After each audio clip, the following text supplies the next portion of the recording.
I am Brad Hutchings, and this is the Break It Down Show. We like to talk about AI on the show, and you are our in-house AI expert.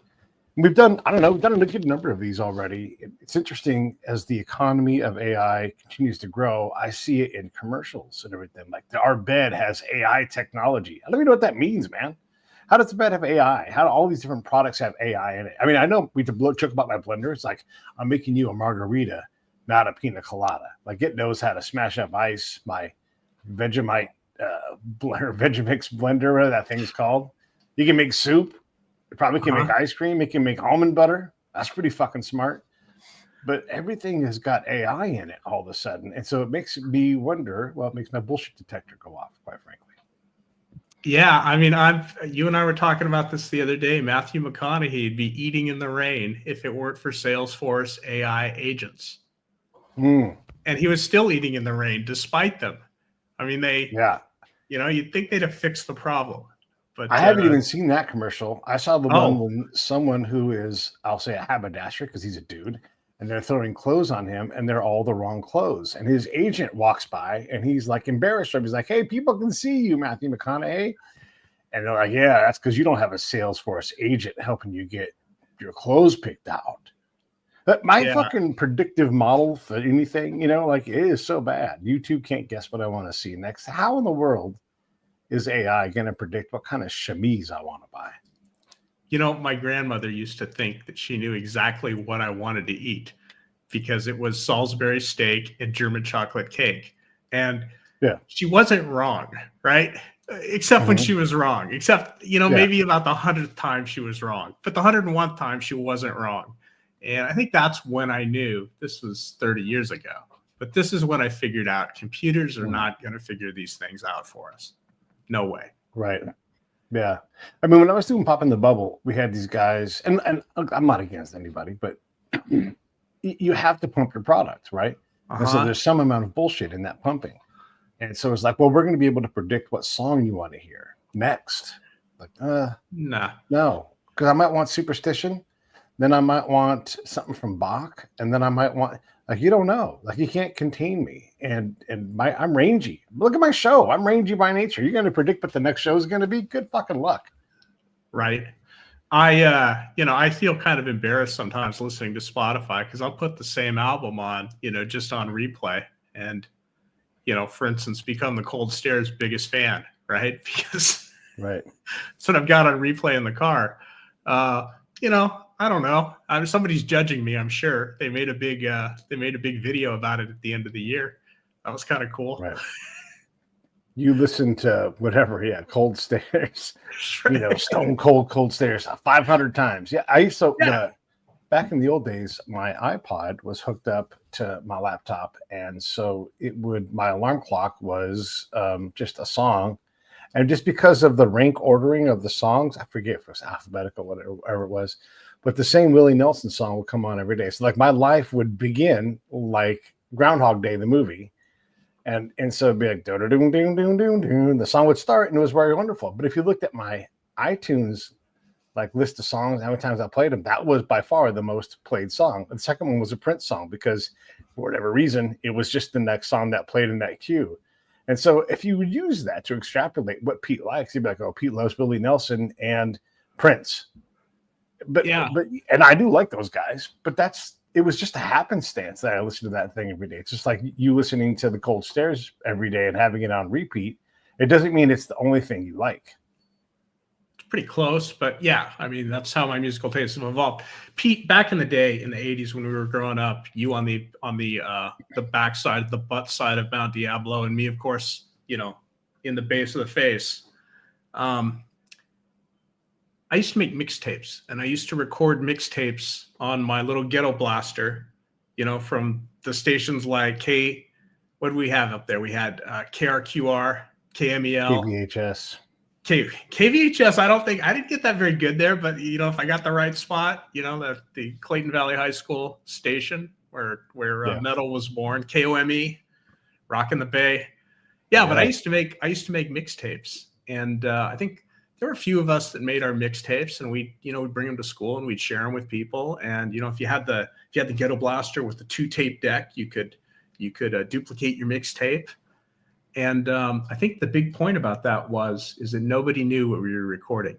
And now they have the data. They know what we're playing. They know how many seconds of the song we listen to. Sure. We know, pardon me, they know when we turn up the volume and when we turn it down. They know when we're interrupted.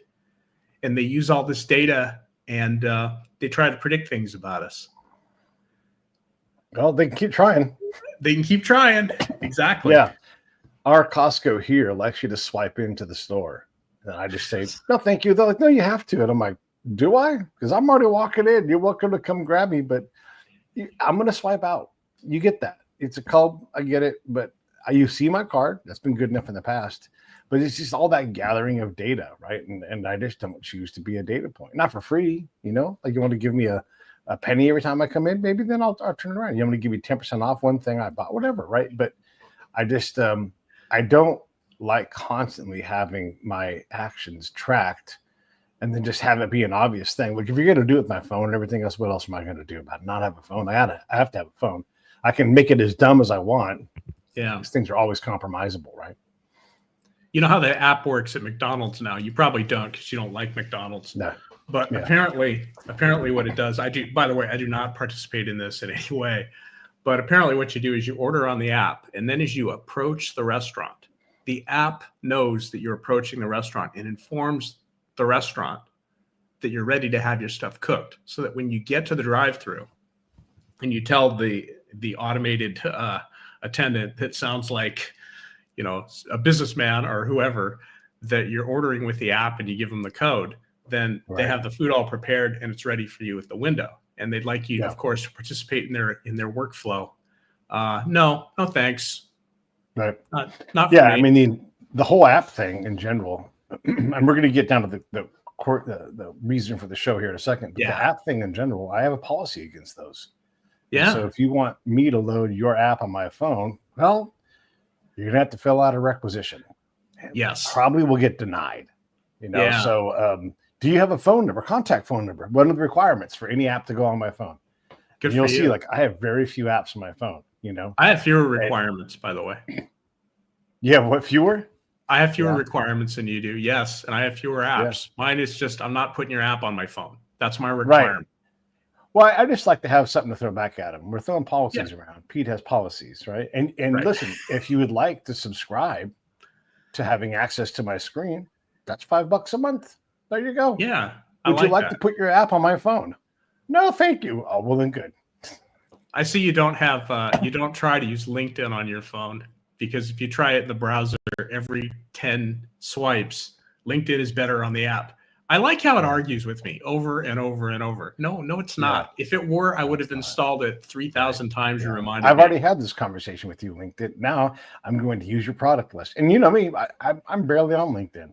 I check it every now and then, but it provides me with no value. It is a pitch fest for things that I don't want or need. If I want to get a hold of somebody, I might look on there and see if it's a way to get a hold of them. It's like a phone book. That's what it is. That's all it's become for me, is a phone book. And it's a shame, because it could have been something more. And I know there's people that use the heck out of LinkedIn and think it's great and everything else. That's not been my experience. My experience has been, it took a lot of my time for very, very little value. And anyhow, let's get into AI DIY, because you wrote this essay, and I love when you do these things, because it makes me think about how I approach AI. And look, I'm not anti-AI. Me neither. I mean, that's the thing. People think, wow, Brad, you're so critical. And then they're shocked when I come at them with, hey, here's something you can do with AI and you should be doing with it. They're shocked by that. So yeah, we're not critical at all. We're looking for the right things to do. That's what we're doing. Right. And in this case, I'm trying to work on a pitch deck for one of my many projects. And so there's really not a whole lot of, there's really no pictures of this thing, because it's too old of an event. But there are pencil drawings and everything, where the reporter did their best to sketch something out.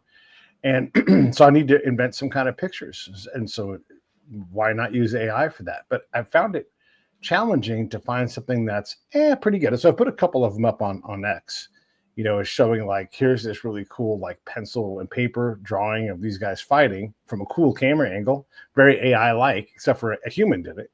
And then I had Grok try to do it. And, it was all right. I mean, I'm not mad about it, but it took a little bit of time.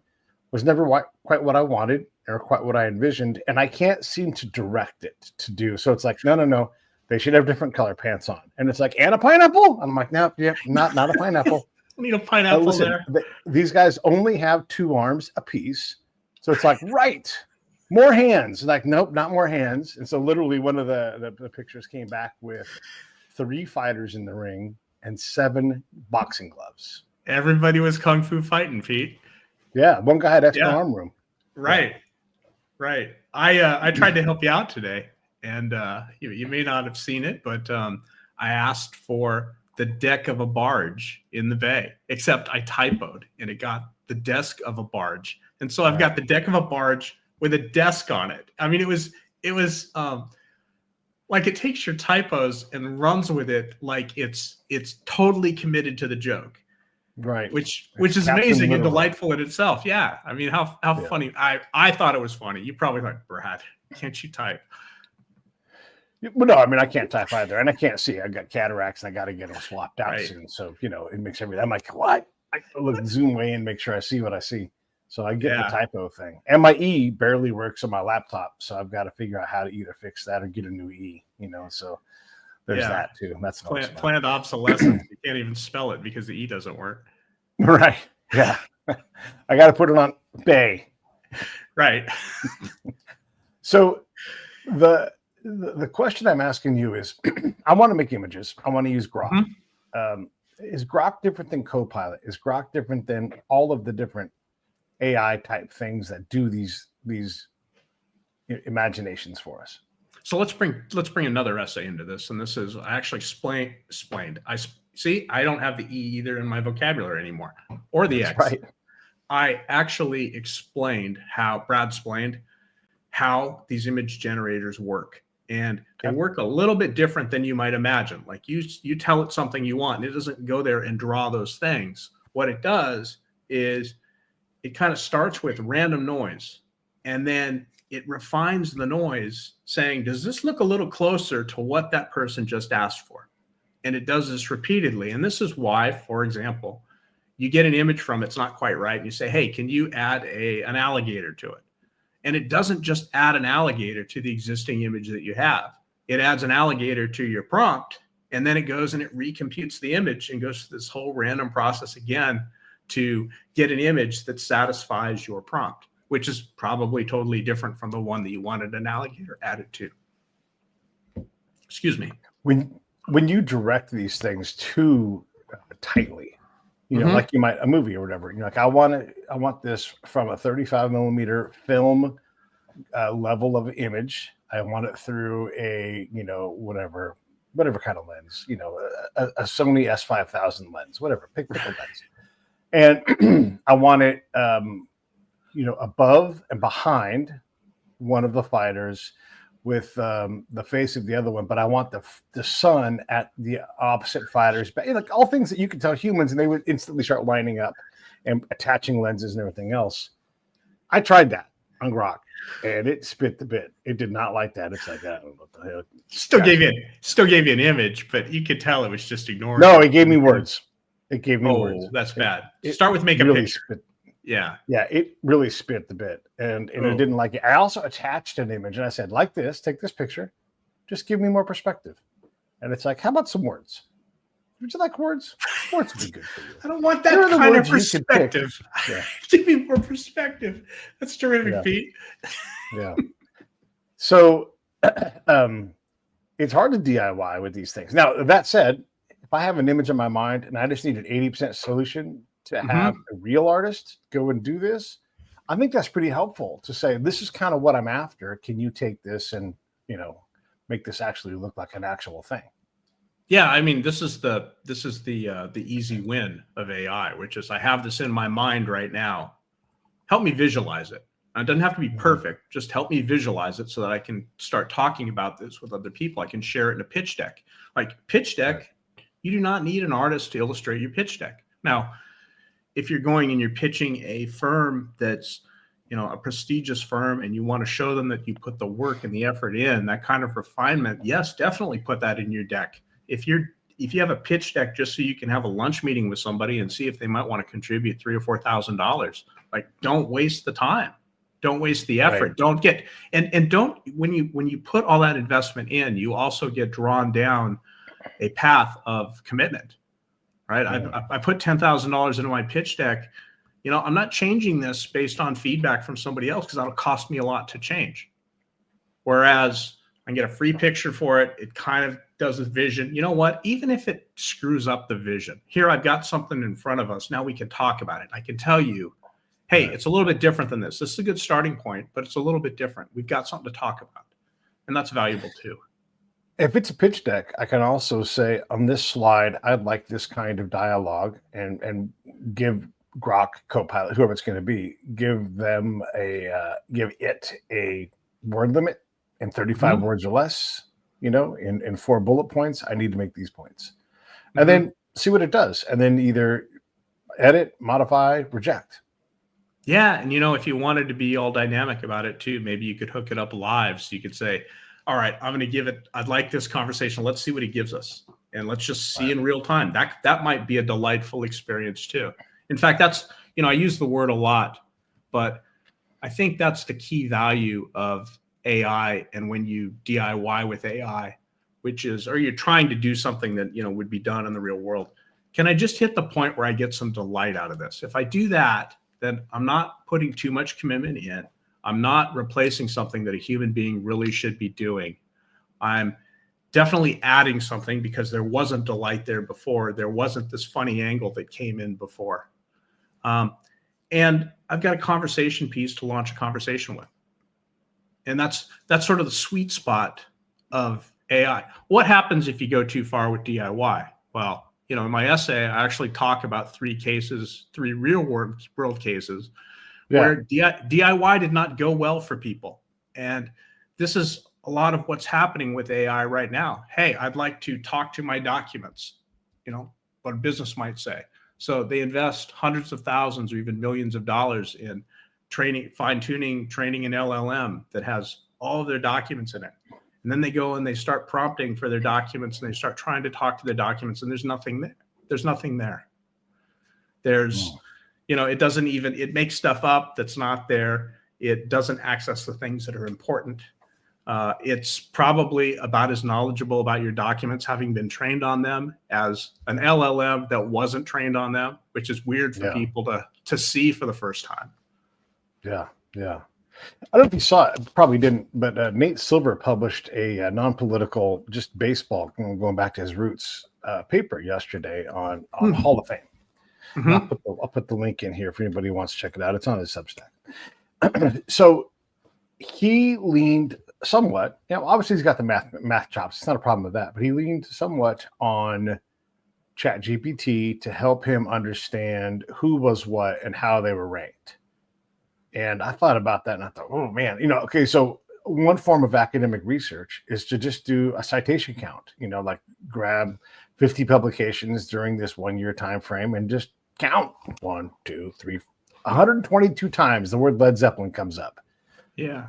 420 times the Beatles comes up. Babe Ruth comes up 5,000 times. So you have an idea of like what was compelling back then, or at least what people tried to sell ads with, which was Babe Ruth. Babe Ruth is in all kinds of, like all the early newspapers from 1920 to 1945, packed full of Babe Ruth references, right? And so there's a form of research that does that, but it tells you a very specific thing. If you wanted to describe greatness, I don't know that it does that.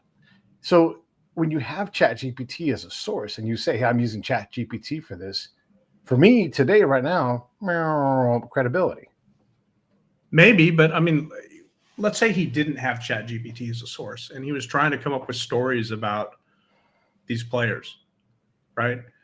I think regardless of the source of the story, if the story makes a compelling case, you know, and it's true enough, because there's like, you know, there's lots of stories floating around about various characters in and out of sports that might be overplaying it a little bit, or, you know, might not be consistent with their value or whatever else, just sort of propping them up or pulling them down.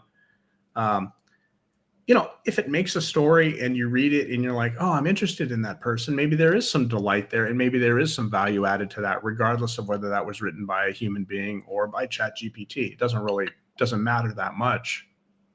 That he was able to draw attention to these players by writing stories about them in an efficient way, there might be some value in that. Yeah.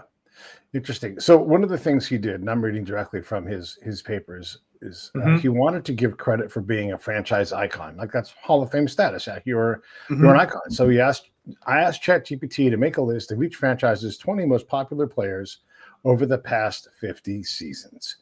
Okay, great. That's an interesting. Well, and it's in his thing. So there's there, and also it's like, and then I cross-reference with, and I'm saying Grok, whatever it's going to be, whatever thing. But and because it's been published, it becomes real. There's a belief by AI robots that I went to Michigan and that I have a PhD from Georgetown. Right. These imaginations, right?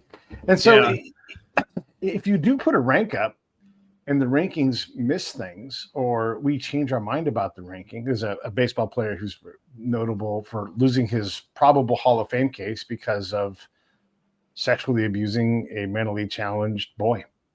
And it's like, well, you violated the character clause. Down. But if you searched with ChatGPT, it may not know that. If you put it in that 20, or even worse, it accuses you of that because you've got a similar name or something. Yeah. I'm thinking, I was trying to generate some lists of movies and books to read from different eras. And this is recently. And so I'd say, what are the top 20 movies from the 1980s? And this is an interesting thing I found, was Copilot to ChatGPT. I got the same, you could say the same top 5 or 6 results from that as I did from my local LLMs. Okay. And I thought that was kind of interesting. And then when I'd expand it to, say, the top 50, it would usually maybe get through 30, 35, and then it would go off the rails. It couldn't find those other 15. And I found that was the same case with ChatGPT, which has all of this knowledge. Wow. The voice is already doing its thing. It has all of this knowledge versus my local LLMs, which are small. Like, they would go off the rails about the same rate on the same thing. And, where's that data coming from? It's probably coming from articles on the web that tried to, that were handwritten, that tried to make these lists. And so, it's kind of averaging those. And maybe those articles didn't go into like the top 500. They went into the top 10. So it doesn't have that much to pull from if you sort of think about how it might be, at a higher level thinking about these things. So I ran a list on Grok of, and here's what I wrote down. Who are the most iconic A's players between 1950 and 1999? And, it came up with Ricky Henderson, Reggie Jackson, Dennis Eckersley, Mark McGuire, Jose Canseco, Catfish Hunter, Vida Blue, Burt Campaneers. All viable names, whatever. You can quibble on some other things. Pretty good list. But that's not the answer to the question I asked. I didn't ask for it, because it answered this. The most iconic players, and this is what it wrote. The most iconic players for the Oakland Athletics A's between 1950 and 1999 include. That's not the question I asked. I asked 1950 to 1999, and I said A's. I didn't specify Oakland. And so I also didn't specify Philadelphia. I also didn't specify Kansas City. So if I asked it and improved it, maybe I would get a different answer and say include all Philadelphia and Kansas City A's. But already, like, you see a problem where it's trying to determine an iconoclast. And Pete, remember, it's really not trying to determine an iconoclast. What it's doing is it's writing one syllable at a time to create a plausible answer. You have to remember that's really what's going on. That there's no thinking that's underneath it. That you're getting it's kind of creating a list as it goes, and as it goes, it's like, maybe these are kind of iconic, or it certainly meets that criteria. And it's kind of the same thing as creating a picture, right? It's sort of randomly doing it and randomly getting a step closer to, or as it does these random steps, they're getting a step closer to satisfying your query than actually filling out, like what your query was and getting a correct answer. It's giving you an answer, not the answer. Right. Yeah. So I got another answer, and I said, I corrected it, and I said, please include players from the Philadelphia and Kansas City A's as well, right? And so now I've got a new list, and it says the most iconic players for the Oakland A's between 1950 and 1999. No, sorry, that's not true. I'm reading the other one. Here are some of the most iconic players from the Philadelphia A's era, Kansas City Athletics era, and then Oakland Athletics era. So like each era is accounted for properly too, by the way. Philadelphia A's, Gus Zernial and Bobby Shantz. Bobby Shantz actually was a really great player. Roger Maris, Bob Cerv, and Catfish Hunter from Kansas City. And then it goes on and it gives a new list of the A's, the Oakland A's: Ricky Henderson, Reggie Jackson, Dennis Eckersley, Mark McGuire, Jose Canseco, Vita Blue, Bert Campaneris, Sal Bando. It did not include Catfish Hunter in that list that time. So, it just did some slight rejiggering. But it's interesting because do I have to go another step? Right? Like, that's a pretty legit list right there, right? And maybe I kick out Bob Cerv or whatever it's going to be. Nothing against Bob, but did that give me an answer that I can use? Maybe. I think you could also use your knowledge and inject your knowledge into the answer and, kind of collaborate with it a little bit. It got a few of them for you. You being a smart person, the ones that it's missing, throw those in your answer. With Dave Stewart. How could you forget Dave Stewart? Right. Bob Welsh. I mean, maybe. Yeah. Right. I mean, Dave Stewart, he's basically the last one standing, right? I mean, he as everything was circling the drain in Oakland, Dave Stewart came back and, said, hey, this is an important place. This is an important franchise, believe it or not. Right. The one guy. And a near Hall of Famer, Catfish is a Hall of Famer. Dave Stewart is close. Eckersley is, so there's some call for that. Either way, Tony Armish might put in, you wanted to account for other A's eras, but when you want to use it for something like the determining iconoclast status, we're saying now that like, hey, buyer beware, and maybe be ready to have to do that work a couple of times to sort out what that list looks like. Yeah, and maybe add your own knowledge into it, or bring in other sources to do that. To say that ChatGPT or any LLM could be a source of truth is not getting the point. A source of inspiration, though, absolutely. And so it's kind of too bad that he didn't explicitly say, "Hey, I'm using ChatGPT as a source of inspiration." And I've added some that I knew that it missed. Like, that would be a much more honest and useful article in my view. So what does that say about credit? Remember, again, I said credibility goes down when I read that, right? Is that a fair assessment when you read this thing? I mean, it's a very fair assessment if your expectation is that it always gives right answers, but it doesn't do that, and that shouldn't be your expectation. Your expectation should be, this helps me understand the problem. This gives me some, I've got this in my head that I want to understand. This gives me a rough draft or a partial list or a starting point. That's what it gives me. And you should be happy with that. Like, that should be like really valuable to you. Where would you start? If you didn't know off the top of your head, where am I going to start? Right? Where would you start? Like, this is amazing. You can type in a sentence. It's like, hey, get me started on this. Right. Live while we're doing a show. Yeah. Yeah. And to be fair to Nate, he does talk a little bit about this. And again, this comes into the thing is he's bringing ChatGPT in because it's a resource or because it's a required resource now. So you have that in there, you rate higher than the searches and everything else, right? People are talking about AI. Here's a super smart guy on stats and maybe sometimes political guessing on outcomes. Maybe not. Either way, he's got credentials. And he says, but after some prompt engineering, I think the lists are, for the most part, pretty good. If you try to survey superfans or journalists who had covered the team for a long time, you'd do better, but maybe not that much better. So, and then he talks about, some omissions and everything else. So I'm not even sure why he put that in. If I think it sounds like it wasn't really part of his diagnosis, Yeah, I think any industry that you want right now, we're definitely under attack. Just pick your industry. I spoke with an architect from South Africa this morning, sort of a professional call. And it's starting to become clear to me that every industry, every human activity is under attack from AI and optimizers. And the tech people come in and they think, and I've been spouting this for a while too, the tech people come in and they think, oh, whatever your problem is, we don't know your problem, but we know how to do it better. We know how to do things better. So we're going to apply do things better to your problem and see what we get. And the people who have, industry specific problems are saying, hey, there's some stuff here that's really very specific to what we do. There's knowledge that we have that you as a process outsider don't know about. And you're going to need to preserve that. And so if you come in with the attitude of, hey, what does ChatGPT think of, I don't know, architecture?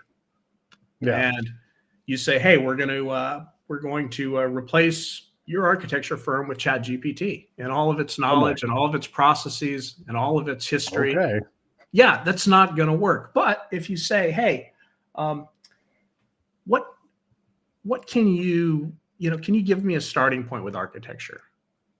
And can you do some little things that delight me? Like, for instance, I'd like to know what this building is going to look like. I've got it in my head, right? Right. But can I spit this out like a rough form? It doesn't have to be the final finished product, the final finished rendering, but it could generally show, hey, here's my building that's going to be in the middle of this park or this jungle or wherever it is. And then, I could share it with you and we could talk about it. It's not the finished product, but it's a starting point. Right. Yeah, right. And that's how we should be using it. That's how we don't want to commit to doing the whole thing with AI. We just want to get like the benefit of what AI could bring us and then say, okay, we know how to do this better, just the way we do things. So when you're trying to DIY and AI, what does that concept mean? Like, describe for me what your basic thought process is, maybe the genesis of that thought process. Pete, why don't you pick some activity? Let's say finding a job. Okay. I actually worked on this problem last year and with resumes. And the idea was, you know what? We have AI. We can analyze your resume and we could tell you how vulnerable you are in your career to being replaced by AI in the future. We could give you a score. Like lots of things have a score. What's been popular on Twitter this past couple of weeks is figuring out your Twitter social positivity score. All right. So you ask Grok, you say, based on my recent posts, how would you score me as a positive person? And this is the funny thing. Grok is scoring everybody about 38 or 40 out of 100. Now, because it's giving an answer, everybody's like, oh yeah, I'm like a 40 on positivity. Now it'll come up with some supporting things like, wow, it told me, hey, you post about literacy, you post about this, but you also have a very cynical attitude that some people probably don't like. Hey, thanks, Grok. I know that. I get that. Sarcasm and cynicism don't work with everybody. Okay, I get it. But does that make me a terrible person? No. Still, my score is 38, just like everybody else. Right. And this is the thing of, we expect it to be smart. We expect it to be informed. In actuality, it is giving an answer that's plausible. And then when you look at the answers that it gives a whole group of people and everybody's getting 38, you realize, yeah, this is bullshit. This is complete 100% bullshit. We absolutely should not entrust, like our social value of our social media experience to a rating that Grok came up with. As smart as Grok is as big as the data center with the Dell computers and the NVIDIA chips that they're building in Memphis is, right? It can't get that. It can't get that right. And it's not because they don't have the algorithm tweaked right. It's because that's not what the algorithm does. I just typed in while you were talking and asked that question. Okay, what's your score? 38? Number it gave me? 38. Yes, it gave me 38. That's pretty funny, isn't it? It is really funny, right? And so you find these ghosts in the machine or whatever you want to call that, right? And that takes me back to, if you write in your thing that, I use ChatGPT to figure this out, I'm like 38. And right, it'd be funnier if the answer was 42. It's like, hey, you're close on this, Elon, but you really should be 32 or 42. Yeah, but I think you know who the 38 is good for is, what's Nate Silver's project called? Was it 538, 738, something 38, right? Yeah, 538 maybe. It might be 538. Yeah, it's however many districts there are, right? So right, that's it. But the 38 comes from Nate Silver, obviously. Right. Yeah. Yeah. So you don't look to ChatGPT for truth. You look at it for inspiration. Mm-hmm. You ask it to, hey, I want to. You're great at this. Tell me a story that I can read to my kids with Winnie the Pooh and Eeyore in it, and it'll do that repeatedly every night. And you'll get a different story because it's just picking the next word, right? And so it's not going to be the same story ever. That's good use of it. But if you're running a business and you're like, I have all these documents, I don't want to pay someone $35 an hour to master these documents. Are you telling me that I'm stuck paying that person $35 an hour and a couple $1 million because I already spent the money on AI? Well, you're not going to get out of AI what you hope to get out of AI. You're going to get a lot of an answers. And you know what? If having an answer, which is not a good answer, is good enough for you because you're sitting there, you're doing the process, you look busy. And there's a lot of jobs that are like that. There's a lot of activities that are like that, where it's more important to show up and look busy than it is to actually get anything done. And that's not being cynical. That's being, that's actual. It's actual reality. Can I jump in and tell the story? Yeah, please. When you mop things in the Army, I'm not making this up, ask anybody from the Army, you use a thing that they call pine-all. I never heard of this word before. It's actually pine oil, but everybody calls it pine-all. And sometimes it's one syllable. Bam! And so you're like okay. Pine Sol, but you can't use the brand, right? Right, yeah, can't call it pine salt because it's not. And it says pine oil on it in a box or jug shaped like pine salt. Anyhow, as long as it smells like pine, sweet, delicious pine, it is clean.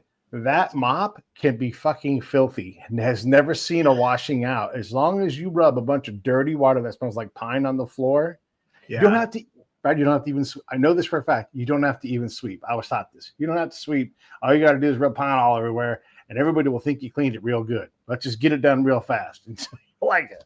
All right, let's do that, right? And so if you want to get a job done, ChatGPT is kind of the panel of the computer world. Yeah, and that might be what you need. It's just, I'm busy. I did this. It gave me the answer, or it gave me an answer. I'm going with this answer. That answer doesn't make a damn bit of difference to the outcome of what I'm eventually doing. It's just, am I doing this in process the right way? Right. One of the funny criticisms that Elon has gotten. I'm sorry, Pete. There we go. One of the criticisms that Elon has gotten, since buying X, buying Twitter and renaming it X, is that he just ditched 80% of their payroll.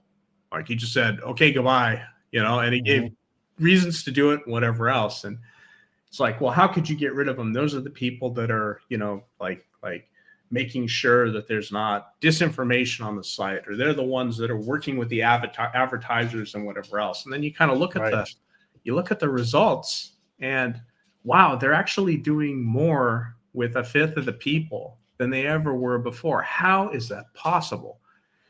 And the reason it's possible is because as bureaucracies grow, they hire on a lot of extra cruft. One of the reasons you hire on a lot of extra cruft that you're not using all the time is just because if your key players, if they have downtime, if they disappear or whatever else, well, there's a next man up. So you have some redundancy. Redundancy can be important in, the long-term effects of a business. In the tech industry, where you have like real disparities of productivity, natural productivity among people. I mean, there's an IBM study from the 70s that goes back and says, the best programmers are 40 times as effective as the average programmers, no matter how you measure it. And this is just the nature of creative work. Those best programmers, are you gonna, they're 40 times more effective, but are you gonna strap them to their desk 8 hours a day and then require 8 hours of overtime and squeeze everything out of them? You're absolutely not. Those creative people also need, they need some delight in their work. So you hire their friends. You don't know what their friends are gonna do. Their friends, may do absolutely nothing. Maybe you'll find some productive thing for them to do, but you'll hire several of their friends just to keep them happy. Pete, I've had expensive people hired at many, many places just based on this will keep me happy. I've had that. Now, that doesn't make them terrible contributors. We always found something good for them to do. And in the end, it was always productive. I mean, that was my end of the bargain too. If I'm going to do this, I'm going to find something useful for them to do. And nobody felt bad about it. But this is how you get dead weight in these businesses. And this is, this is how you find people doing activities like using ChatGPT for things that are not intellectually sound at all. And it's just, you're doing busy work because some busy work needs to be done. Professional sports teams, they don't play every day. The NBA does, right? Or every other day. But most of the week they have a game. Yeah. Certainly the more physical your sport is, the more time you need for practice and recovery. You cannot play, you can't play 2 football games in a week. Can't do it. Yeah. They play a lot of hockey. They play about the same amount of games as the NBA in the same amount of time. I'm making a terrible point. I'm backing myself in a terrible corner. Let's just pretend that I'm talking about football. That would be good. Okay. You're playing 3 hours a week. That's when you get paid. But you have to put in the practice. You have to put in the film study. You have to put in the physical training, and you have to put in the recovery, or those 3 hours a week don't work. Gotcha. Okay. And I think that's a lot where, whether we're using ChatGPT to do things it shouldn't do or whatever else, it probably fits into that kind of activity, which is, hey, this is training activity for game day. Right. So if we're talking about a business with an idea of including AI in their process, where you're going to spend money, right? The board wants you to do it. Your wife wants you to do it. Got to have that AI. Where do you put it? Do you put it in sales? Do you put it in ARAP? Do you put it in research? Where are you going to put AI, and what tasks are you going to give it, and why? So what I'm going to recommend is, first off, you're not an AI company.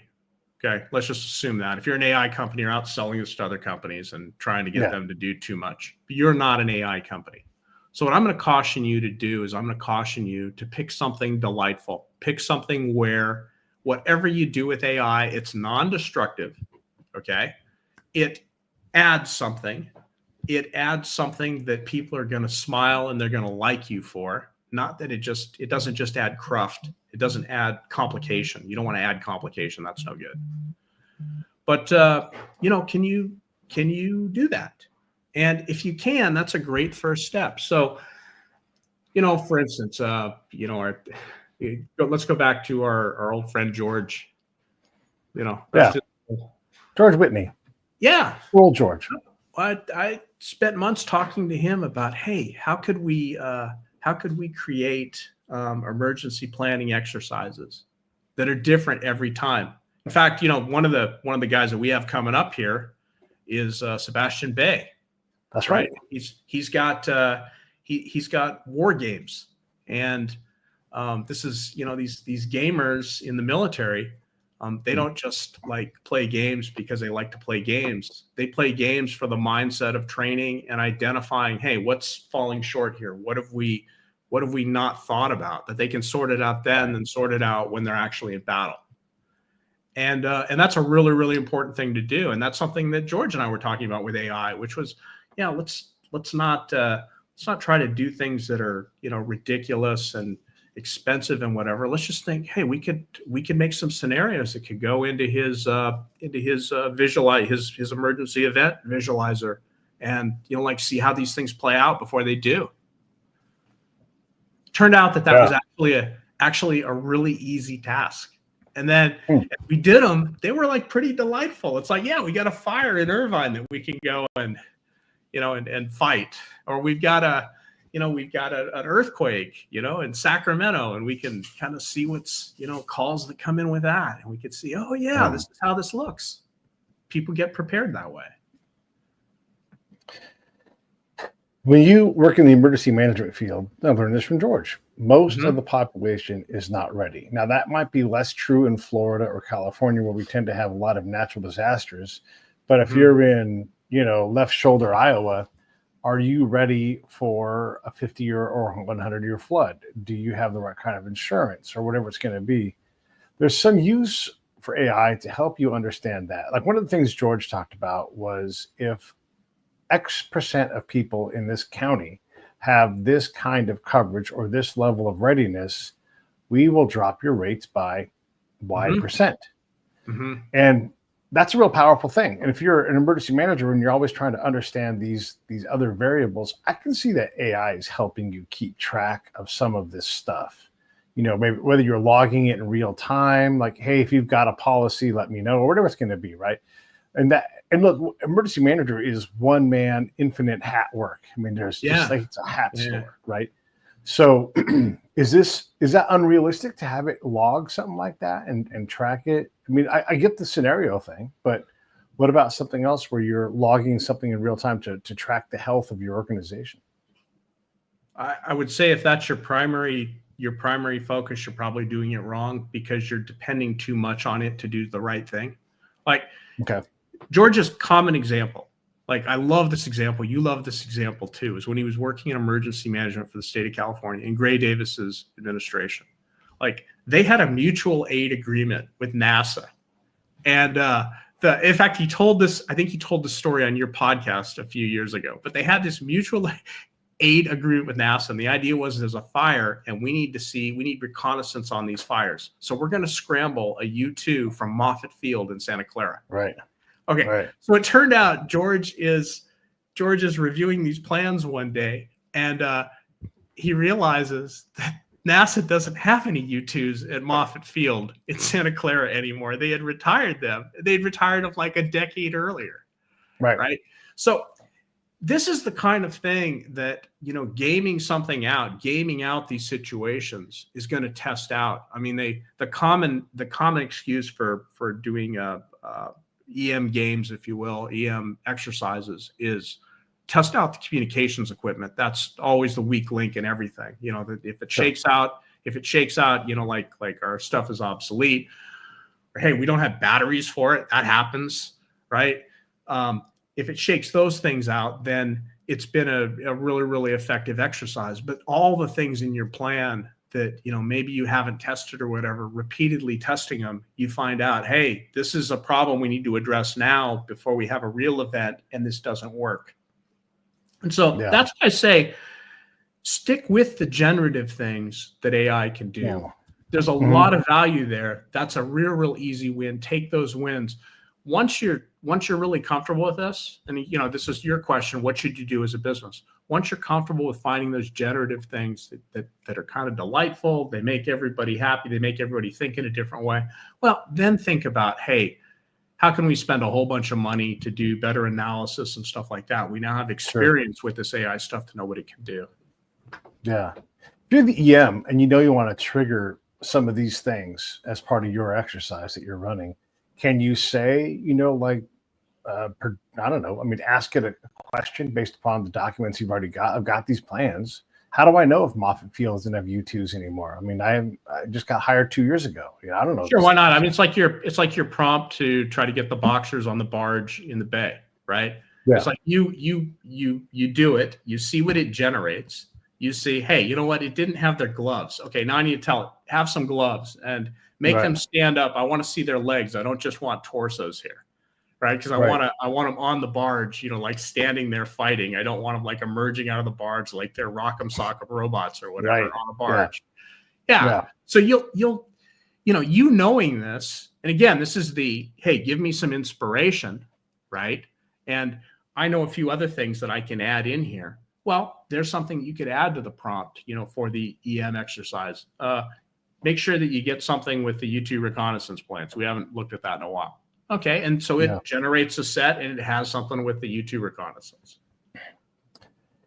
Yeah, the thing like with the U-2, there's a lot of these kind of things where this is the way we've done it, right? And that's one of the little business slogans, you know, that's the reason to not do it that way anymore, to shake things up. Because there may not be U-2s there. And they didn't have a responsibility to tell you because they're partnered when you call them, but now they're not there. Okay, great. I get all of that stuff. When you're trying to shake out, look, sometimes when you're trying to shake out for a school shooting, for example, it's not just that there's not enough batteries, it's that the comms are on the same channel or it gets crowded or you're back around behind the gym and there's no coverage there. And so now you have to buy a repeater and all these little things come out. it still doesn't get you the win of having parents watch these professional people sort through these problems and explaining to them that this is how and why we do this, right? And so there's still another element that goes beyond. If you're going to do an exercise and you're going to work on your proficiency, you have a lot of it already. You're trying to fine tune. You need to invite the populace into these things so that you can get that. I'm always talking about affect over effect. Are we going to be able to have Chat GPT think about affect? I don't think it has to. I think it just has to generate. It just has to generate some things, and then they run unexpectedly into reality. And at that interface point, you as a human being evaluate, hey, this is something we have to do. Did you see that video of there was a house fire and the pizza delivery guy? He knew the situation as all the fire equipment's getting there and the police are getting there. And the kids tell him, hey, there's one more kid in there and this house is totally engulfed. And the dude just runs back in and they catch him on an Axiom body cam from one of the cops, right? Coming out with this kid, and he's burnt and he can't breathe and he's got to go to the hospital, and they get him all this stuff. And, and they're telling him, hey, dude, you're a hero. You acted on the information on the spot. Would an emergency planning exercise ever consider that somebody would do that? The pizza guy might save the day. The pizza guy might say that, probably, like written out. That's not in anybody's script. Now, give it to Chat GPT or whatever your favorite LLM is, and allow it to introduce the public to doing things and that kind of weird stuff happening, and it's going to surface some of those things. Sure. Yeah, you're right. And quite often, in that world, I'll be a little hard on that world. They refer to themselves as first responders, but they're rarely the first responder. First response is self-response. Then it's buddy response, or commingling traffic response. And then down the road, maybe 2 minutes later, maybe 20 minutes later, then the real first responders get there. And so having some kind of element in your program that says, who's on site, like what teacher is going to respond, what should teachers do, how do we get them into this program?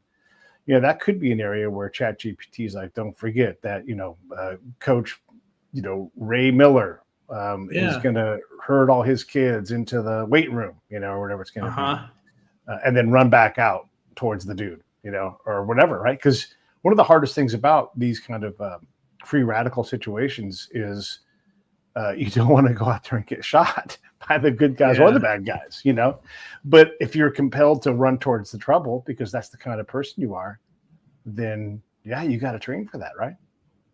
Yeah. You don't simulate to identify what you already know. You simulate to identify what you don't know.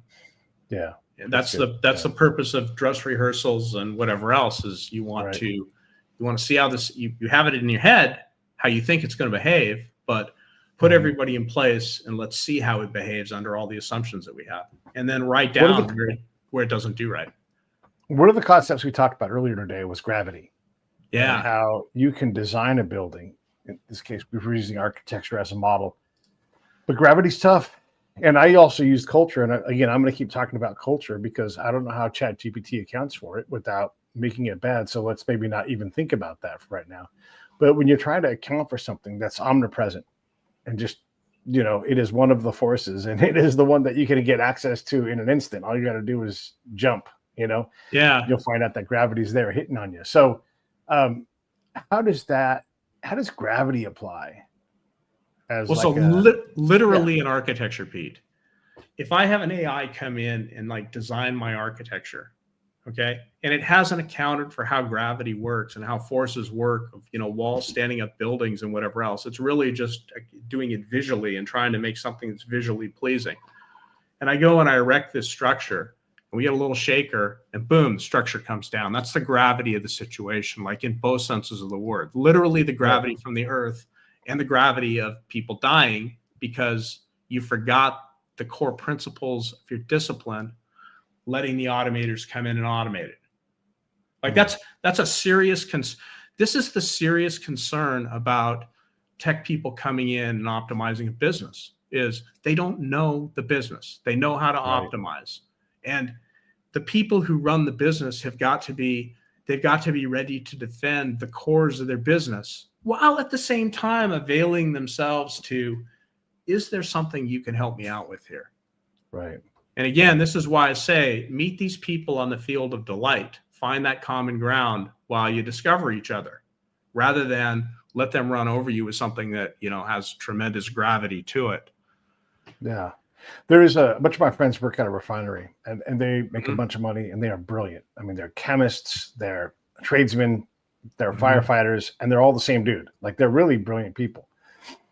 But the corporate headquarters and the engineers are nowhere near where they are. And so when it's time to tear this chemistry set down, one part of it or another part of it, they have procedures, same procedures year after year, maybe slightly different things to modify things or custom make something else, whatever it's going to be.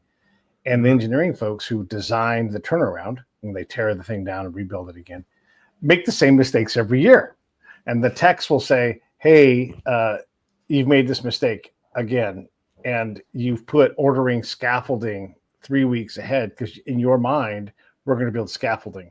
We'll build the scaffolding, but every time we do this, we have to deconstruct the scaffolding because the parts we need to get to are on the backside, and so the scaffolding can't be there. So that we don't want to put the scaffolding up and waste all our time and pay the scaffolding company all this money only to tear it down. And then they get the big middle finger from the engineers. We know what we're doing. They're like, but you don't. Every single time you don't, right? Is there a role for ChatGPT in that? I don't know. I think there's a role in writing things down. I mean, this is it's all written down. That's the thing, is everything is written down. Well, then pay attention to it. I think you know, if you want there to be a role, I guess you have to test out what that role is. You know, okay, tell me the things I'm missing. ChatGPT, here's my plan. Tell me the things I'm missing. Well, it's not going to tell you the things you're missing. It's going to give you an answer, which might be some things that are missing. It might give you some inspiration. You might see some things that are good. Hey, we were working on a relative passed away a year and a half ago, and we were working on a memorial service, a celebration of life. And so I went to ChatGPT and I said, what goes into a celebration of life? And kind of got the same laundry list of ideas to do that we got, you know, like looking at professional companies. And you run it again and it gives you a different laundry list. But yes, it could give you inspiration for that. No, it's not going to give you the answer, which is every celebration of life must have a table where people can fill out cards, well wishes for the families. And it must have flowers, and it must have a slideshow, and it must have this.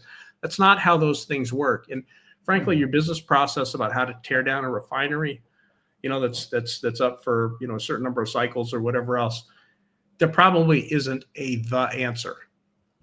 There are probably, you know, like, okay, is this a good enough process? No, it's going to leave me exposed to, you know, the order of operations or whatever. Okay, what are the things to consider in this? And if you ask ChatGPT, hey, what are the things to consider in this? It'll probably come up with a list, and you can say, hey, am I considering those? And that might be a good place to start. That's some good inspiration there. Right. Is it going to evaluate your plan and tell you the 3 things that are wrong with your plan? Absolutely not. Right. That's great. Yeah, that's exactly right. Hey, we've been at this for about an hour. I think we covered a lot of ground. Is there anything else you want to get into before we wrap up this session? I'm good. I would like to invite people, and you can paste my little banner that I made for you there. I would like to invite people to download Brad's LLMs. It's free large language models, small large language models, which will run on your laptop, whether you have a Mac, Windows, you're a Linux guy. It'll run on your Raspberry Pi. If you've got enough memory on your Raspberry Pi, these things will run there. And you can do things with them, a lot of what you do with ChatGPT, and pay $20 a month. I'd invite you to, you know, kind of join the local revolution with this, that you can solve a lot of these problems yourself. It's a big do-it-yourself thing. And guess what? You're not going to kill yourself. You're not going to put a screwdriver through your hand, as I talk about in my article. Right. You're not going to is that link at BradHutchings.com? It is at BradHutchings.com. That's a good place to do it. It's called Brad's LLMs. And that link is right over. Is right down there. Towards my right shoulder. Yes, sir. Yeah. Yeah. And get that. And by the way, private LLMs that don't go to the interwebs means you get to control your information. More importantly, your client's information. Always good to say that. Right? Also, you don't get censored by ridiculous things. Look, if you need to bury a body, ChatGPT will not tell you where to bury a body. Grok will kind of, if you convince Grok, it'll go there. Your private LLM will have no problem telling you how to bury a body. Yeah. That's my test. Yeah. You know who else would? Cat Connor.